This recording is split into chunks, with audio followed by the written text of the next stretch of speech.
சிரிப்பு தேநீர். நம்ம ராஜாவை தேடி வந்தா இந்த பப்பு எங்க போனான்னு தெரியல. நம்ம ராஜாவை தேடுறதா இல்ல இவனை தேடுறதா? எங்கடா போயிருந்த இவ்வளவு நேரம்? நான் எங்கேயும் போல, இங்கதான் இருந்தேன். அப்புறம் ஏடா என்ன வேற இவ்வளவு காண்டேத்துற? நீ ராஜாவை எங்கேயும் பாத்தியா? நான் எங்கேயும் பார்க்கல. நம்ம ராஜாவை தேடி கண்டுபிடிக்கணும். அதுதான் நம்மளுடைய கொள்கையா இருக்கணும். எப்போதுமே விழிப்பாயிரு. இந்த காட்டு பகுதியில எப்ப வேணாலும் என்ன வேணாலும் நடக்கலாம். யாரோ வர மாதிரி தெரியுது. சத்தம் போடாதன்னு சொன்னேன். யாரோ போறாங்க, யாருன்னு தெரியல. சத்தம் போடாத.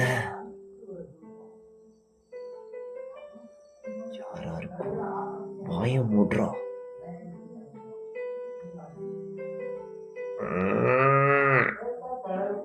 என்ன யானை மாடு மாதிரி கத்துது? அதானே எனக்கும் தெரியல. என்னன்னு தெரியல. சரிப்பா, நம்ம போகலாம். ராஜா எங்க போயிருப்பாரு? நம்ம ஒருவேளை இந்த காட்டு பகுதியை விட்டுட்டு ஊருக்குள்ள போய் பார்ப்போமா? ஊருக்குள்ள போனா எல்லாரும் நம்மளதான் பார்ப்பாங்க. நீங்க சொல்றது கரெக்ட் தான். ஆனா இருந்தாலும் எனக்கு என்னவோ இங்கதான் சண்டை போட்டுட்டு வந்திருப்பாருன்னு தோணுது. ஒருவேளை ராஜா வீட்டுல பெரிய சண்டையா இருக்குமா? இருந்தாலும் இருக்கலாம். அதெல்லாம் நமக்கு எதுக்கு? நம்ம வந்த வேலையை பார்ப்போம். இந்த மலை உச்சில நின்று தேடி பார்ப்போம். இங்க இருந்து எங்கேயாவது நிக்கிறாரான்னு பாரு. அவர் வச்சிருந்த குதிரையோ அங்க எதுவும் கண்ணுக்கு தென்படுதான்னு கொஞ்சம் பாரு. புரியுதா? நீ பாட்டுக்கு ஏண்டா வந்தோம் சோத்த தின்னோன்னு இருக்காத.